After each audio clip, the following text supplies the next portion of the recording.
See, this is where artists need to, one, listen to these podcasts so they can hear what I'm about to say. That's gonna be a problem. That's gonna be a problem. FiveTwenty Collective, where music meets ministry and the indie artist takes center stage. Take a ride through my old town, old me, old Sean. Might need boats, cry oceans. Here float down my old child fear. So broke, no hope round here. Been trying to cope since like 01. Better slow down for your cosign, you might ocean.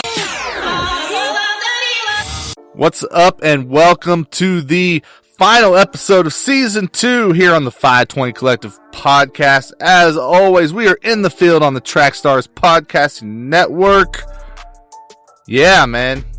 You know what it is. This is where music meets ministry and the indie artist takes center stage. I am Eric Boston, here with my brother, with my co-host, with the guy who kind of makes this whole thing run, really, if we're going to be honest, Mr. Nate Shelton. What's up, man? Yeah, don't put that on me, dude. It's on you. I'm giving you the title, dude. Like all questions, concerns, inquiries, hit up Nate. Where are they gonna hit you up, Nate? You can hit me up at ericboston. Twitter is at @IAM_Nate Dog. That's IAM_Nate Dog. I do all my CHH work there, and you can follow everything going on with the latest in CHH news on my Twitter page. That's what's up. So make sure you hit up Nate, let him know what's up, and any complaints, he's got you taken care of. So there we go. And guys, you can follow me on social media as well. I'm on Twitter as well as on Parler. Both of those, it is at EricBoston3. That's at EricBoston. And the number 3, hit us up. Let us know what's up. Of course, you can follow FiveTwenty Collective across social media, including Twitter, Instagram, Facebook. Yeah, that's all FiveTwenty_CHH. So make sure you follow us there. And this episode of the FiveTwenty Collective podcast is being sponsored by Honest T and his new single, Peep Game. Make sure you go check that out from our guy Honest T. The single is in collaboration with the crew that's known as LMG. That stands for Like Minded Gang, and that drops on December 18th. It is a bar-heavy, cypher-style track that showcases the lyrical talent of the LMG collective. So make sure to go out and support Peep Game from Honest T featuring LMG. Nate, man, what's been going on this past month, man? It's crazy that we are at the end of Season 2. Right, the last episode means 2020 is almost over, and we all let out a big sigh of relief. But now the last month, there's been some great independent music dropping. I know you and I both talked about it. We don't really talk about him much here, but Montel Fish dropped a new project, Camp Lukewarm.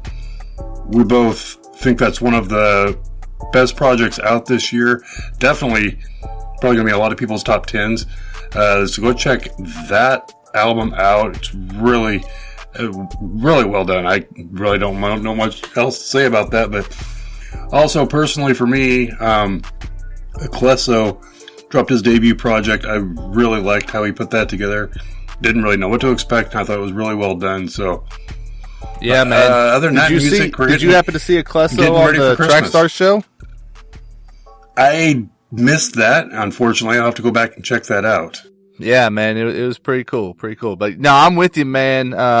Camp Lukewarm, dude, like surprising how good it was. I mean, to be honest with you, I think people knew it was gonna be good, right? But dang, man, like it's one of those like special projects, man. Like I really feel like that. Like it's one that's going to have long life to it.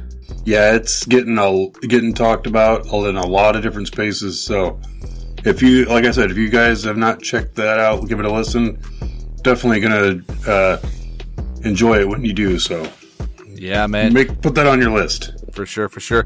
And of course, man, Nate, we held our own little challenge. between the last podcast and now.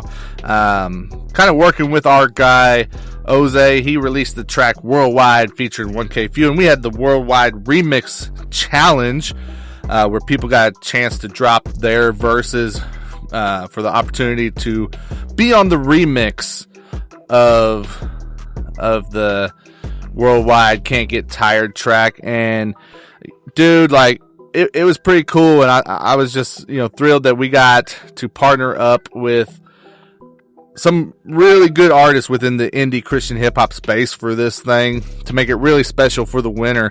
I mean, not only is it produced by Poetics, but we were able to hop on the phone with our friends over at Culture Villains and get to talk to Cam, pitch him the idea of hopping on this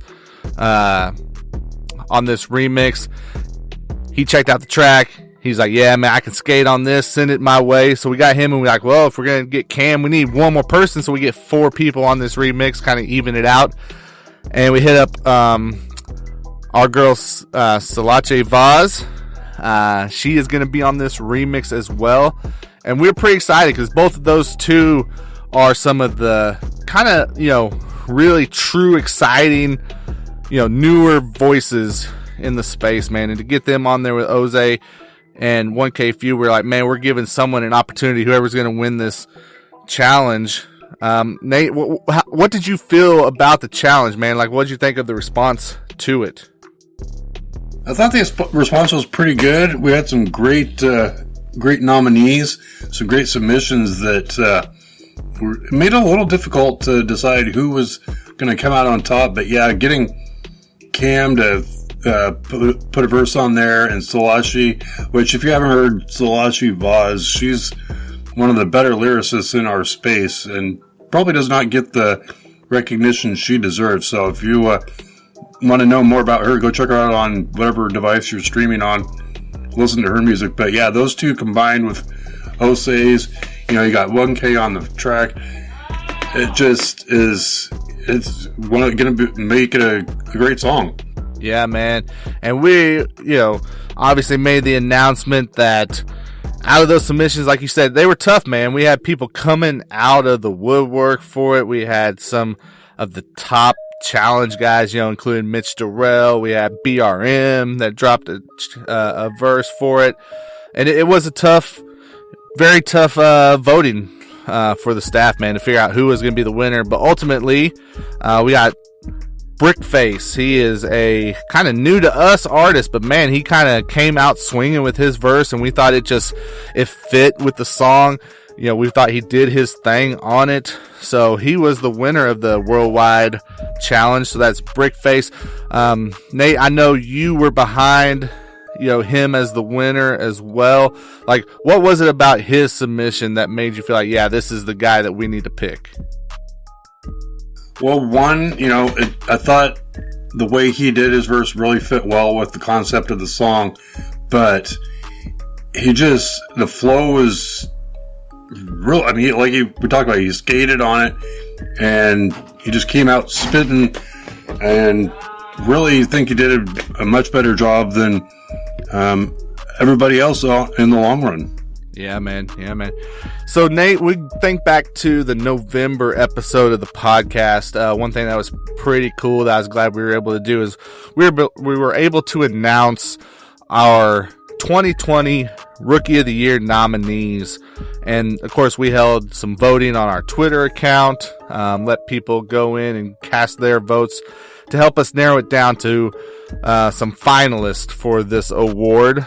And right now, we're just going to take a moment and I guess just announce those finalists, man. We didn't know if it was going to be 2, 3, how many we were going to end up with. We kind of based it on what we saw results-wise from the fan vote.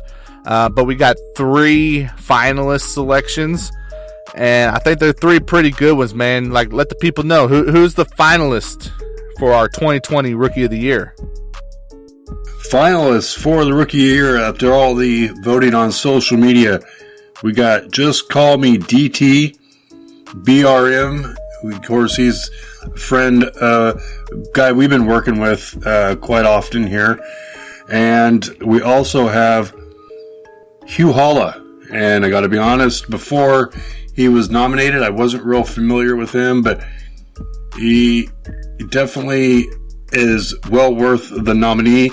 And if you, again, need to be refreshed on who he is like I did, go check him out. Hugh Halla. Got kind of an old throwback sound to him. If you like boom bap, definitely Hugh Halla is your guy. And Just Call Me DT really has burst on this this year. Coming out with EP. Also did a Broward County remix here recently that was really well done. So DT, Just Call Me DT is one of those guys that you need to be watching out in the near future. Yeah, man. I think, the nominees, the initial nominees it's a very good list, and watching the vote and kind of keeping track of that, while we had it open, it was, it was really cool to see, the fan support and who was coming out and casting their votes for who. And like you said, man, I mean, we got 3 very talented artists here in the, as our finalists. And so now it's up to the FiveTwenty staff to really, maybe lock ourselves in a room, man, and hash it out and figure out who's going to be our 2020 Rookie of the Year. But we're going to get that figured out, man. And if you want to know who ultimately gets crowned Rookie of the Year, make sure you're following us again across social medias at FiveTwentyCHH. Make sure you're coming to FiveTwentyCollective.com, because we are going to announce our 2020 Rookie of the Year on January 1st via our website. Of course, we'll be dropping that information on social medias as well.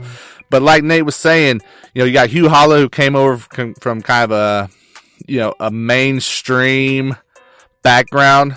Got saved, came over to the CHH side, and has been, he put up a pretty nice debut project showing why he got a nod as a potential nominee. BRM worked crazy hard this year, dropped 3 total projects, 2 solo, 1 collab project. Hard to find anyone that works harder than him, except for maybe like Zay Hill or someone like that. But BRM, he's constantly working, constantly putting out music. And then like you said, Nate, Just Call Me DT, man. I mean, he's one of those guys. He doesn't have the biggest catalog, but man, what he drops is polished. You can tell the potential. Everything where he's is high going. quality. He puts a lot of work into his music. You can tell. I'm really looking forward to what the future has for him. Yeah, man. So make sure you guys rock with us. Hit up the website on New Year's Day and find out who's going to be our 2020 Rookie of the Year. So, Nate, we got a few minutes here, and one thing we always like to do is talk about what we've been reading. We for people who maybe don't know, we do staff devotionals here at FiveTwenty Collective, where we read through different devotional series, talk about how they're impacting us, and kind of what God's saying to us through them. And we just finished up what I felt was like a really interesting devotional. What did you think, man? I thought it was really, really insightful. I mean, we talked about, it was about Elisha, which, full honesty, I thought I really knew the story of Elisha, because you're open church, you hear all those Old Testament stories, the felt board, and I'm old enough to remember the felt board and the characters, but you just reread those stories, and it's just amazing the life that he lived while he was a prophet. And it all boils down to his willingness to obey God and his direction on his life. I think we were talking about how, if you're familiar with the story of Elisha, how crazy how some of those, his stories were just stuff you would not think would be normal. I just, off the top of my head, he's walking down the road to, I guess our teenage kids are making fun of his bald head, calls out a bear and eats the kids. Yeah, dude, that kind of stuff. Dude, Elisha's wild, man. He, like the stuff from his story, from the time that, he's the chosen person who's going to replace Elijah, right? And they come and he leaves, and just even the way he left to follow Elijah during his last days. Like, from that point on, man, like, it's crazy. Like, everything's wild. Like you said, you got him, you got some of the other, kind of prophets and guys that's hanging out with him, and they're walking in through town, and these kids, however old they were, they're not very smart, and they start making fun and laughing at these guys, and next thing you know, Elisha's like, guess what? You're bear food. And this is a man of God, dude. This is a man of God. That's what makes it, I don't want to say hilarious, but it's hilarious. Like, I'm just going to be honest with you. There are those funny, ironic stories in the Bible, and that's one of them. But when you look at the whole story of Elisha, it's just a story of, like I said, of being obedient to God, because you have the story of Naaman, who had leprosy, and was told that Elisha could cure him. He simply tells him to dunk himself in the Jordan River 7 times, which, if anybody knows the Jordan River, from what I've heard and been told, it's dirty and gross, and nobody would ever think to get clean in it. And Naaman finally obeys and does what he commanded, and lo and behold, leprosy's gone. But it's just those simple little stories throughout his life that, if you follow what God is leading you to do and be obedient to his calling, you're going to be blessed. And I think that's really what I came away with after reading the whole story of Elisha, beyond the weird and bizarre ways that things happened, is God showing you, hey, look, this is not normal. People are going to look at you funny. Just follow what I'm telling you, and things will work out. And it's just time after time through the devotional and the stories is examples of that all throughout Elisha's life. Yeah, man, I think I'm there with you, man. I think that we expect things to be like kind of on this grand scale, right? Or they have to meet certain criteria for it to work. And what Elijah shows is, man, this could be kind of basic, maybe even to the point where a normal person's gonna be like, there's no way this is gonna work, right? You talk about the couple whose son died, and they come and they're like, Elijah, our son has died. We're struggling. We are grieving. Can you do anything? And Elisha comes in. They've got the boy's body laying in a bed. And Elisha's just like, I'm going to lay down on him, basically, right? And he lays down on him, and then nothing happens. He gets up, he looks at him, he's like, I guess I'll lay down on him again. Let me try this a second time. And at that point, the boy, the life is breathed back into the boy, and he gets up. But, most people be like, you kind of squashed him once and it didn't work. You're going to do it again, right? But yeah, I think that's the thing to take away is like, hey, just believe, be confident, and don't worry about it being a show, right? Like, just go about what you need to do, what God's telling you to do. So definitely, I think it's a real good devotional. I'm excited that we got to read it. I'm excited for this new one that we have going, and finding out what we get to talk about next month, man, really. But Nate, you know what time it is, man. We got to feature a song. It is that time. We got to feature a song, dude. And with it being the holidays, it's probably good to have something kind of holiday related, right? So, we've got a new Hanukkah song, correct? Do what? Say we got a Hanukkah song, right? Yes, as a matter of fact, we do. Our guy Ryley Michael, No, I'm kidding. It is Ryley Michael, but it is not a Hanukkah song. It is a new Christmas song by our guy Ryley, and it is called 2020 Christmas. That's 20/20 Christmas, and he released this about a week ago. Excited to check it out, man. You ready to jump into it? Let's jump into it. All right, let's check it out.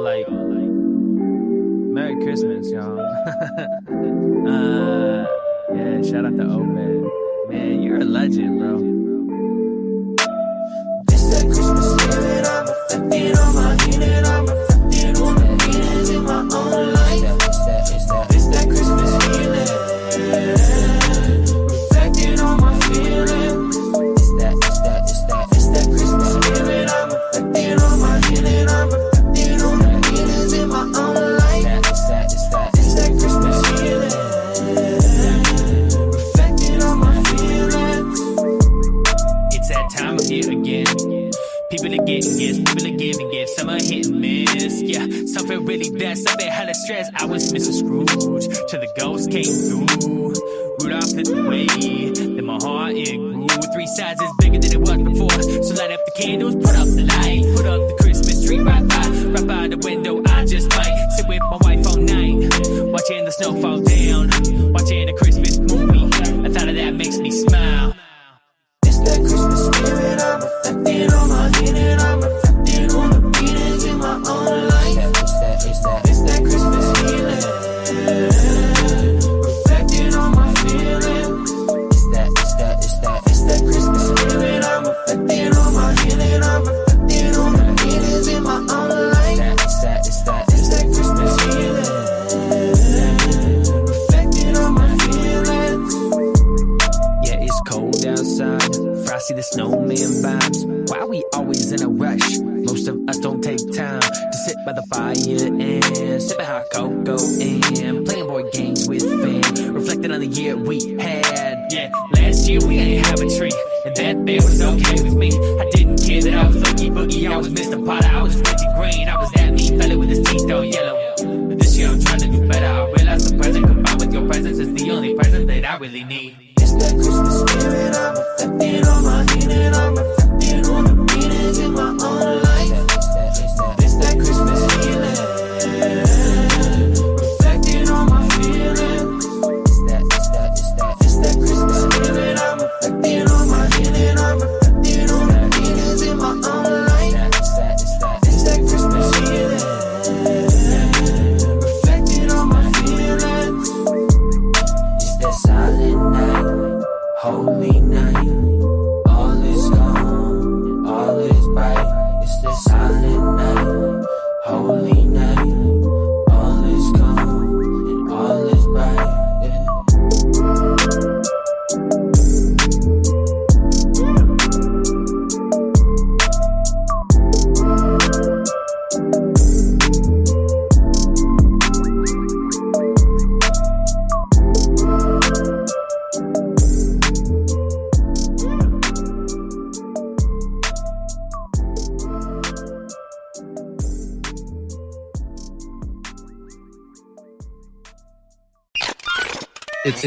It's time for the FiveTwenty podcast song breakdown, sponsored by Show Me Christ Records. All right, guys, that was 2020 Christmas by Ryley Michael, and this song breakdown, as always, is being brought to you by our guys at Show Me Christ Records. Check them out, showmechristrecords.com. They are an independent label in St. Louis, Missouri. They've got a lot of cool stuff going on. Check out their website, merch, playlist, kind of they run the gamut over there at Show Me Christ. So hit up showmechristrecords.com. Support Daryl and the team, including their artist Jude. Like I said, that really deserve it, man. I'm glad that they are just some people that we have been able to connect with since we've started the platform here at FiveTwenty Collective. But Nate, I gotta know, man, what did you think of 2020 Christmas by Ryley Michael? I really, really dug this Christmas song. He did a fantastic job with it. Kind of, for me, had kind of like a vibe to a 90s slow jam type song, the beat and rhythm to it. But overall, I mean, the production was great. His vocals were great on it. The theme of the song was just all about slowing down and taking time to enjoy the holiday, which this year, to me, is more important than ever, just because of the non-stop year that 2020 has been, is just take time and enjoy the holiday season, remember what it's really about, and soak it all in instead of letting life pass you by. Yeah, man, I'm with you. So, like, whenever it comes to, like, a holiday song or, like, you know, just something a little different like this with hip-hop in particular, I feel like there's very little, like, in-between areas. Like, either it's done well or it's kind of corny, right? Right. I rarely do I hear something like this and just be like, yeah, it's okay. You know? It's either not, yeah, I like it, or nah, that ain't it. And so, like you said, I feel like Ryley did a good job, man, of putting something together. And while he had some of those, like, kind of, well, I guess what we would consider traditional elements, you know, like some certain language that he used in there, I think he also did a great job of making it unique and making it relevant and using the opportunity to talk about, you know, issues that he's kind of struggled with, right? Like he's talking about how, hey, in past Christmases, it's not always been a good time of the year for me personally, but this year, you know, I'm really being intentional about trying to change that and make it different. And like you said, I mean, I feel like the overall sound on this was good. I feel like his verses were well written. His deliveries, you know, kept me interested in the track. There's even that, like, breakdown kind of bridge type part of the track where he has a little bit of, like, a play on Silent Night even in there. So I thought that was really well incorporated. Overall, very good track, man. Yeah, I mean, I don't know more to say, but it was really good, and it would definitely be a song you need to put on your Christmas playlist if that's the type of mode you're going for on Christmas. I know a lot of people like the traditional Christmas songs, like I was raised on, but if you got that holiday hip-hop Christmas music, add that to your playlist, because it's one of my newer favorite Christmas songs. Yeah, man. Yeah, definitely, you know, hit us up on social media. Let us know what you think of 2020 Christmas by Ryley Michael, or go to anchor.fm/FiveTwenty-collective and leave us a voicemail. Give us the feedback. What did you think of it? Definitely interested to hear your thoughts. So, Nate, man, you know, this is the last segment for us until 2021, and we hit season 3 of the podcast, but we do have another segment coming up with our industry insider interview. An exciting way to finish out season 2. We have OnBeat Music, Mr. OB himself, in our interview segment. So let's toss it over to that, man, if you're ready. Let's do it. Let's hear what OB has to say. All right, guys, stick around for the interview with OB, and we will make sure that we come back and catch up with you guys. Yes, I'm going to go there. I'm going to take it to that point. We will see you next year at this point. So, hope you enjoy the interview with OnBeat Music from Critique Fridays on Rapzilla, in-house producer at RMG. It was a great one. Great opportunity to talk with someone with a lot of insight to the CHH thing. We'll see you next time. Hey guys, what's up? This is Eric with FiveTwenty Collective and the FiveTwenty Collective podcast. I want to talk to you about Anchor. If you haven't heard about Anchor, it's the easiest way possible to make a podcast. Let me break it down for you. 1, it's free. That's right, no cost to use Anchor. There's creation tools that allow you to record and edit your podcast right from your phone or computer. Anchor will also distribute your podcast for you. So if you want to get on platforms like Spotify, Apple Podcasts, Google Play, and many, many more, then it's really, really easy, guys. You just set up an Anchor account at anchor.fm. You can also make money from your podcast with no minimum listenership. Again, make money, no minimum listeners. You're not going to find that anywhere else. It's everything you need to make a podcast, and it's all in one place. So go right now and download the free Anchor app, or go to anchor.fm to get started. And make sure you let them know you heard it on FiveTwenty Collective podcast. Welcome to this month's Industry Insider interview, brought to you officially by Bookkeeper247.com. What's up? Welcome to another Industry Insider interview here on the 520 Collective podcast. As always, our interviews are being sponsored by the Bookkeeper 24/7. Check them out at thebookkeeper247.com, where they have a lot of great Christian hip hop content and coverage over there. So make sure you go and support those guys, the Bookkeeper 24/7. And this month, I'm super excited for this one, guys. We've got, he's one of the main dudes in this space, and you can learn a lot from him. If you watch him on Friday nights, I know you get a lot of good insight. But it is OnBeat Music, Mr. OB from Rapzilla's Critique Fridays, joining me now on the Track Stars Podcasting Network phone line. How you doing, sir? How's it going, everybody? How y'all doing, man? Thanks for having me. Appreciate it. Yeah, man, for sure. So, besides Critique Show, which we're going to get into a little bit later, you are, I would say, a producer extraordinaire, especially for this Christian hip hop space, man. So, what have you had going on lately? Well, it's kind of a loaded question.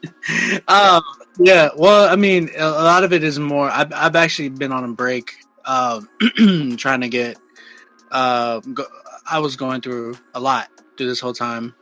So some of you guys know, but yeah, me and my wife, we pretty much, we lost our baby. So it's been a month and a few weeks now, like almost a month and a half, but, we're getting through it. And this whole time I just actually been on break. I mean, I'm still doing Critique Fridays, just for the sake of bringing in some type of income. But like production wise, I've actually put a lot of it at a halt. Well, I had put a lot of it on halt. Now I'm starting to get right back into the groove of it. I literally today, right before I came on here, I was on a a Zoom session, like a Zoom studio session that I was doing with an artist, and so like this was like my first real session back since everything happened. So yeah, man, I mean, actually I'm starting to get everything booked back up, and a lot of people are trying to book with me again, and I mean, that's encouraging, like seeing a lot of people respect the fact that, what we're going through, but then like be ready to work with me again as soon as I come right back in. So that's been really cool. Yeah, man. Well, and a lot of people, man, they know you probably from working with like guys like Dylan Chase and some of the bigger names, but what's really cool is that you work with independent guys as well. So that is awesome. I mean, first of all, before I jump into the question, I totally should have said this first. I just want you guys to know that we have definitely been praying for you and your family on our end, man. I know that that experience of losing a child like that, and it's not something that I want anyone to go through. So definitely, it's good to hear that maybe there's a little bit of healing starting to happen there, man. Yeah, I mean, man, it's something that honestly, I don't know if it gets talked about a lot. I don't think so. And the reason why I don't think so is because when I posted about what happened, I had mad crazy amount of people hit me up, and people that we know in our space, people even like bigger name people that we know, hit me up and tell me how they've been praying for me, but they can relate because they had the same situation happen to them, which was like insane to hear, because I was like, this many of you guys had this going on. I had no clue. You know what I'm saying? And I know for me, going through it has been very difficult. I mean, I'm really big on mental health issues and stuff like that. I'm a big advocate for like a big voice to talk about mental health and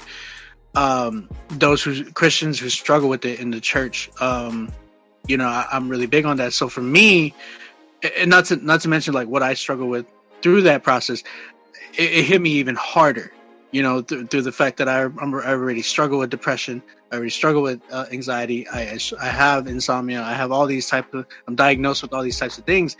And yet, an incident like this hits me and my wife, and we're both like going through it, and it does something to your mental. So hearing the amount of people that went through it that we know was like extremely surprising. I didn't, because I didn't never heard a lot of people actually say, hey, you know, I'm going through this.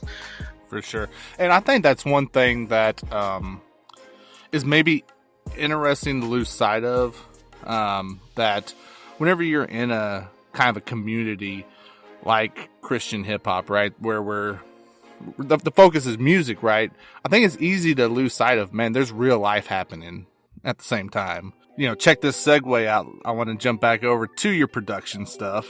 Yeah, I'm gonna give you a chance to flex here. So, you know, let's make it a small idol for a minute, I guess. You know, like I was saying earlier, you know, people... no, but for real. So on your production side, though, like we said, you know, people know you, like you've worked with some really great artists. I mean, you don't have to name your resume, you know, but I might ask you to a little bit. But, you know, like I whenever I think of you, I automatically think of Dylan Chase. You know, I watched the Drifting documentary. I saw the relationship you guys have, and it's amazing, you know, that connection. Who are some other artists that you've been able to work with that you feel like there's that special bond that you have with them? I think another one right now that I've seen is Esso the Kid. Esso is actually like my second favorite rapper, like in Christian hip hop, like without a doubt. Like I remember when I first heard him, I was like, bruh, like this is like super dope, because I never heard a UK rapper really spit when I first heard him. So when I heard him, and then the type of beats that he was on, I was like, dude, this dude is insane. Like he's really good. And like I had always made it a thing that I was gonna produce for him, and I think I got when did I get the first chance to produce for dude? Oh, he ended up moving to San Antonio, and I'm from San Antonio, so he from the UK to random San Antonio. I was like, what? UK to San Antonio? That's a huge move. And in San Antonio, Texas, at that, I would have thought he would have moved to like New York or Florida or something like that. But nah, he was like San Antonio, and I was like, okay. So I'm always like, at that time, I had just moved to Oklahoma, but I was always going back home and visiting my family like every month, and we ended up connecting, and then we made a record called, and that's the thing about Esso. He'll tell you to send him beats, but the best stuff that he makes is when you're right there with him. With me and Esso, when we get into the room the same way, I feel the same connection, the way I do with like when I work with Dylan.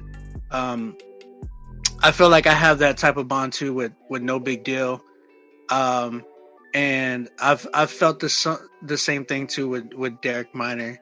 So those are like, those four are people that I'm like, if you got a project going, like they're always hitting me up like, Obi, send me something. Obi, send me something. You know what I'm saying? So let's talk about independent artists a little bit, guys that are coming up in this space, because I know that I've known some guys who've gotten production from you, and obviously that's a huge opportunity for these guys. But I'm sure on your end, there's certain expectations or certain criteria that you're looking for as well. So if I'm an independent artist and I'm like, man, I'd love to get a beat from OB, like, one, what's the way that I should approach you? Because I'm guessing I shouldn't just tag you on social media and say, man, shoot me a beat to my email or whatever. So how do I approach you, and what are you looking for in terms of if you're going to provide a beat to an artist that's maybe not as established? See, this is where artists need to, one, listen to these podcasts so they can hear what I'm about to say. And then the other thing is, artists, they need to learn how to read posts when I say certain things. Like, some people just go and like posts on Instagram and they don't even know what I just put in the caption. I'll post like a batch of beats, right? And I'll put email me. That's the key word. email me to, and I give the email, or I'll put link in my bio, hit me up there. Or there's those rare occasions where I'm like, and most of the time it's because I know they're going to go quick. I'll say, you can DM me right now. Preferably, if I don't say DM me, you just email me. Just email me. I always provide an email. You can go to, like I said, the link in my bio, or you can go to onbeatmusic.net, and you'll find, like, if you go all the way down, it's my link tree. You can go all the way down and you'll see like the little envelope for the email. You can email me right there. If you need the email, it's onbeatmusicrmg@gmail.com. You can just hit me up there. And the thing is, I'm not fairly, like, I'm not gonna, like, some people tell me, like, man, I don't think I could be able to work with you. And I think a lot of it is like, because they don't think they're that good or anything like that. And I mean, I'll be honest with them, about that. But, you know, I really, some people ask me, like, in a recent interview, some people had asked me, like, Obi, who do you want to work with right now that you haven't worked with yet? And I told them, and I posted this on Twitter, I told them that, you know, I don't want to, I've always wanted to work with the big names. Whenever, like, I first started, I was always wanting to work with, like, the Lecrae's, the Andy Minios, all that stuff. But now I just want to make those people. Yeah, man. Well, and like you said, I think, you know, anyone that's watched your Critique Friday shows, which we're going to jump into here in just a second, but I think they can see that heart in there as well, man. You know, again, guys, join me on the Trackstars Podcasting Network phone line. It is OnBeat Music, OB. Man, you were talking about hitting you up on social media. What's the best places for them to hit you up or just follow you? I would say follow and support is the primary thing there. Right. I mean, you can follow me mainly on Instagram and Twitter. I have Facebook. I mean, I have people that like my page on there. But I feel like now Facebook has turned into, like, and I said this the other day, I was like, it's turned into like a senior citizens, like, home or something like that. Oh, it's way different. Way different. I feel like Facebook just became a bunch of old angry people now, and that are just debating, arguing all the time. Like, you can't post not even a funny thing without somebody just in your comments and grilling you, bro. So I mean, so if you want to follow me on Facebook, if you're one of those people, you can follow me on Facebook, but I'm not gonna debate with you. The other thing is, like, mainly, follow me on Instagram at OnBeat Music, and follow me on Twitter at OnBeat Music. I like Twitter a lot. That's where I'm most vocal. Instagram, you know, I'm there posting stuff and doing stories and stuff like that too. So yeah, man. So Critique Fridays, man. Talk to us about how this show just kind of came to be. And I started it actually before. Well, Critique Fridays officially started about 2.5 years ago. Probably 2018. I want to say that it officially started with Rapzilla, but it was just before it didn't even have a name. I was just like, hey, send me your music, I'm gonna listen to it. And I would do it on Facebook back when, before Facebook was a big old, you know, war zone. But I would actually get a lot of people on there, man. Like, there was like one time I had like 800 people in a live. And I was like, this thing got shared crazy amounts of, and a lot of it was because I was bringing people on like, and at the time, obviously it was before Corona and stuff. So I was like traveling a lot, and I had, you know, people like Dylan on there. I had people like other friends and other artist friends that were just coming through. And then I had like a Grammy Award winning engineer with me one time, and we were like, he's a friend of mine. Shout out my boy Malix.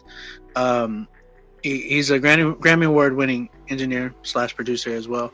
And, you know, he was there with me doing the show, and it was just like, it was just all fun and dope. It was just like, I would spend like maybe an hour at the most, and it got like crazy, man. I was like, dude, I had like almost 800 people in this one.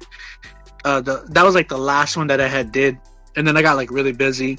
I really loved it, but I just couldn't handle it at the time just because of the amount of stuff that I was doing. I was doing touring. I was doing all that stuff. Just started DJing, was like an in-house producer at RMG. That had just started for me. And then I was like I was dating my now wife at the time. So, it was just like craziness, you know, so I couldn't really keep up with it. And then it went on from there. It just started building and building and building. And then. So Friday nights, what time does it start? Cause I know it runs for a while, but what time does it start and where all can people tune in? Cause I know it's available on several different platforms. Sure. So it starts at 8 PM Eastern Standard Time. And I go, man, honestly, like last night we went till 4 AM Eastern Standard Time. And I literally, yeah. You got that real man strength, dude. Well, I mean, like I said, I have insomnia, bro. So, I mean, I stay up and I'm a producer. So I'm always like night owl type stuff. And, it's not good. It's not good, I admit. Friday is usually like that day that I'm almost all nighter type stuff. But yeah, man, we do that, and you can submit. Now we have like a Linktree website, you know, website/Linktree, whatever.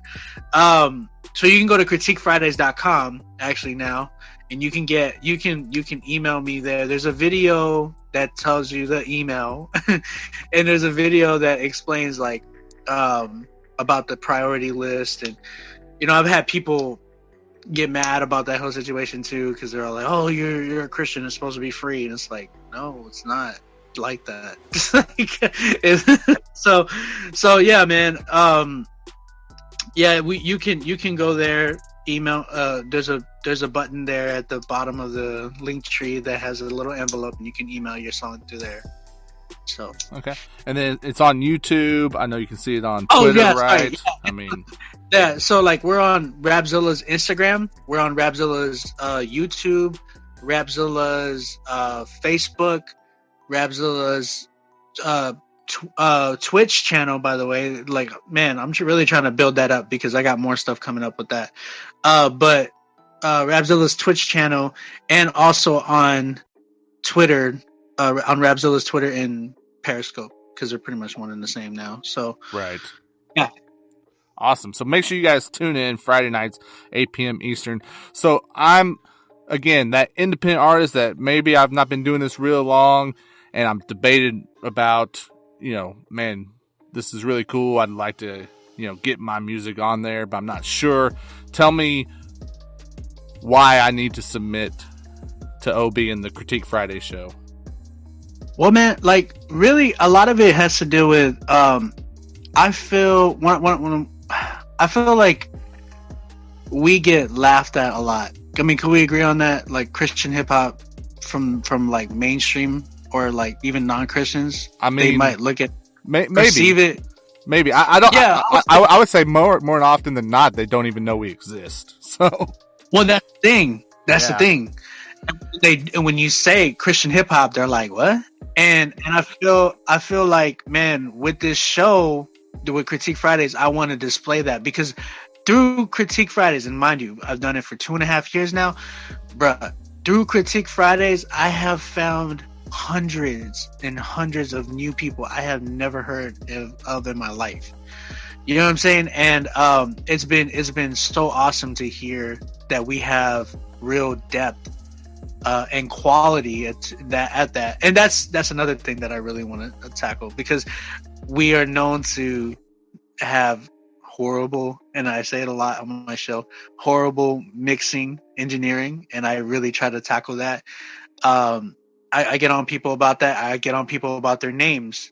Like, I am tired of the cheesy Christian hip hop names that we have. I'm telling you, this past month, I want to say month or month and a half, I had about 4 to 5 people, different people, have the name Prodigal or Prodigal Son as a Christian hip hop name, and I'm like, bro, this is, you know, this can't be a thing for us, man. We need to be those people who set the bar and standard. I think Christian hip hop needs to be that. I think I had No Big Deal on the show. He actually popped into the live and he was there chilling and you know, he was even helping me critique some of these guys. And I brought him on the live and he said that same exact thing. He's like, we need to be those where the lost people are coming over and they're like, yo, and they're marveling at the fact of what we're doing and why we're doing it, like pretty much why we're doing it. I do believe that there's a lot that I have heard a lot of artists where it's like, okay, I've heard this like a year ago or, you know, 2 years ago. But I would say there's a lot of artists that are, you know, really pushing the bar, which I really like, you know. But yeah, man, I mean, the reason why I really urge people to submit to Critique Fridays is because I want us to care about our art and our craft and do it in excellence. You know, shout out to my bro, Derek Miner, who always talks about doing things with greatness. You know, we're meant to do things with greatness and for the glory of God. You know what I'm saying? So that's right. What I try to, you know, push people to do. You know what I'm saying? So for sure. And guys, when you submit, one thing I will say is make sure that you can handle some criticism. It does not mean that, you know, if you get told, hey, work on this a little bit, it doesn't mean you're trash, go stop or whatever. It means keep getting better, right? I think that's a problem that we have in this space too, is people don't know how to handle that feedback. No, and a lot of it has to do with the fact that and I know from being, you know, up and coming and stuff, I had a lot of yes men around me, you know, like my family.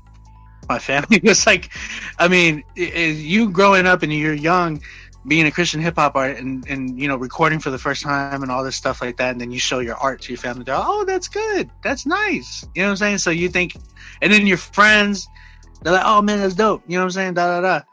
But then like, you don't really get the real criticism like you would like stepping on stage for the first time or things like that. I remember the feeling of stepping on stage for the first time. I remember the first time I stepped on stage in front of a huge crowd due to a Christian hip hop event. It was a beat battle. It was a Rapzilla beat battle in 2012 and I got eliminated first round. You know, so I know what it's like to go down, to take the L, but what I call them the L in life is a lesson. You know what I'm saying? I use my L's as lessons. Look at it as a lesson. So take your L's from today and create W's for tomorrow. So I say that a lot on the show. You know, I think it's important that we need to get our stuff critiqued and not have those same yes men around us. We need to have those people be like, yo man, this isn't good. Maybe go back, work on this, and if you can't take that, if you can't take criticism, or you can't even take somebody, because some people will laugh at your stuff. If you can't even take that, then you probably shouldn't be doing music. Music is probably not the way to go for you. You know what I mean? So yeah. And I would say another thing, if I'm an artist considering this, like one thing to really think about that I've noticed just from hopping in and just being a part of the chat is, I mean, you have your one-offs, but overall there's a lot of people that tune in on a weekly basis to your show. And there's like this community that's developed, you know, just from the people that are watching, right? And those people, they'll talk and they'll provide feedback, but not only that, but they start supporting these artists, right? So that's another bonus or another big reason to get your music in there, because you might develop some new fans as well. So the man, there's one person that has came consistently back almost every week on the show, and I gotta give a huge shout out to him. So Newtone, I think he wrote around a lot with like Brian Trejo and all them. Back like with Kingdom Music, but Newtone, I remember the first time I heard this dude, and I was like, "Yo, man, you got to work on your stuff." This dude was trying to sing his own hooks. It was like the mixing was horrible, and he remembers. He's talked about it, and it went from him doing that to like I started seeing he was getting like, you know, I rate, if you know, like Critique Fridays, I do a rate systems from like 1 to 10, and he was getting like 2s and all this stuff. and this dude went from that to this dude has been winning a lot. Song of the night a lot from just submitting to Critique Fridays. Now he heeded a lot of my advice, everything that I told him, and he stepped up his mixing. He went as far as buying new studio equipment, you know, investing into features, and this dude has probably an album like a week. It's insane. But he's literally he's so good, man. Like he's actually gotten so much better. The way he's rapped, the way he's writing now, it's really, really dope to see. So that's one person I got to give a huge shout out to, because it's been like I think from the first time that he submitted was probably about 1.5 years ago, maybe almost 2 years now. But 1.5 years ago, I remember him coming through and submitting. He even said it. He's like, within a year, you know, OB's taught me so much just through the show. It was dope to see what the type of feedback. Not even just me, but the chat. The chat is always huge too. Like you said, the community. We had a lot of people like just meeting on there. I like engineers, producers, you know, other artists. People are featuring with each other on there, and then they all come together every Friday, and we're all just finding new artists, listening to new people, connecting with new, like following new artists, new even graphic designers, man. And to the point where now people are we're giving away engineering, because people are like sponsoring gifts and stuff like that for the Song of the Night winner and all that type of stuff. So it's dope, man. I love the Critique Fridays community and in the chat. It's just great. For sure. So if you're an artist, guys, and you're listening, Critique Fridays, strongly consider, and I would even push you to do more than strongly consider. I would push you to go in there and get it, because not only, you know, all the list that we've already talked about of, you know, the pluses to doing it, you know, getting in front of new people, getting that feedback that's going to help push you. OB, I've said it in the chat before, one of the most genuine guys that we have in this space. So I think anything that you can get, whenever you get an opportunity to interact with them, you do it, you know. So make sure you guys tune in on Friday nights, 8 p.m. Eastern, and just be a part of it and grow and get better, because that's what we want to see for you guys as artists. So exactly. Yeah, man. But thank you. I appreciate that, man. I mean, when you comment like that means a lot. You know, it helps me too, because I've got a lot of flack on there too. A lot of people, I get it, like, man. Yeah, so I appreciate you, man, just for saying stuff like that. And real quick, I gotta plug this. You gotta go get some Critique Fridays merch. Go get that. Oh, dude, it's Hector did that new logo. Right? He killed it, man. Well, yeah, he killed it, bro. And the thing is, like, Hector knows what I'm really big on, like, Supreme and like sneakers and stuff like that. So like I'm a sneakerhead, man. And so like the logo, he did like the little Mario joint, and he like mirrored it around me, but the shirt had like the Supreme box logo on it, and I was like, oh, you know, this is dope. And Chad posted it up on I think it was Chad. No, Steven from Rapzilla. He posted it up on the website so people can order the shirt. Well, we didn't know that was like a copyright thing was gonna happen with that. We didn't think about it. They didn't even think about it. They were just like, oh, we just need to get this shirt up. But people actually were able to get that version of the shirt. Like, we ended up getting a copyright flag, and the shirt got taken down, and everything, like all the merch that we had up there got taken down. And we're like, what happened? Like, what's going on? Like, what's up with the site? Nobody's able to buy a shirt right now. And it literally said that, and it was like for a day and a half or two that it was able to be up and people were able to order one. But after those days, it got like cut off for like a whole week. And then Hector went back and redid it a little bit. He ended up putting my logo on the shirt instead of the Supreme logo. And now it's back up, so you can cop it and everything. But like, there was a lot of people that were able to, well, not a lot, there was like a very select few of people that were able to cop that version with the Supreme on it. So like a lot of them got it and it had like the Supreme on it. So I was like, oh, y'all got like a very rare version of the shirt. So yeah, now it's back up and you can get the version with actually my logo on it. But I mean, shout out to Hector, man, because he did a great job and they came through to do that to help. It was like a more so of benefit towards my family. Like I said, like with just I hadn't been able to work for like a month and a half really, and that was, I was really grateful for Rapzilla and Hector because they really came through for me on that. And it was for my birthday present because my birthday they dropped it on my birthday. So that's what's up. That's what's up. Well, OB, man, thank you so much for taking time out. I know you're a busy dude, so we appreciate you jumping on here. I feel like there's so much more stuff that we could hit on, and so maybe we can get you to come back on the show in the future. Yeah, man, I'm sorry. I talk a lot. No, you're good, man. I love it. I love it, man. So, yeah. So we'll look to do that, man, because I think there's other stuff. I think even just some of the conversations that have taken place, a little bit on the show with some of that stuff in the chat. Like, dude, there was some stuff that I was like, that could be a really good conversation. So maybe we can make that happen soon. Of course, man. Just let me know. For sure. Well, guys, thank you for tuning in to this month's Industry Insider interview. Again, with OnBeat Music. Make sure you go check him out. Support Critique Fridays on Rapzilla. Just support him, the production, everything that he has doing. Guys, you want to go and be a part of it. So go do that. Thank you for tuning into this interview. Again, shout out to our episode sponsors, including the bookkeeper247.com for helping make this interview happen. And we will see you guys on the next podcast.